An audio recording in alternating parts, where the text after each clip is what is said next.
What's up, guys? Back on this 2020 Charger. Had a second concern. First concern was the steering concern. This concern here is a ticking noise in the engine. 5.7 liter, guys. Also found hydraulic roller here, rocker pitted, and then these ones are all, let's see if you guys see that right there, it's all worn pretty good right there, pitted too. This one right here, see that one, there you go, nice and damaged right there. Alright guys, and that's one of the heads there. Cylinder head 2 here,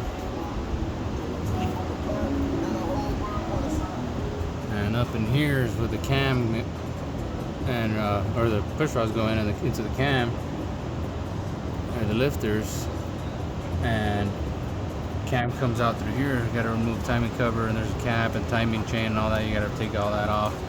All the front stuff comes off. So that's where I'm at right now, guys. Keep you guys posted. Change your oil, guys. Remember, that's why these cams go bad.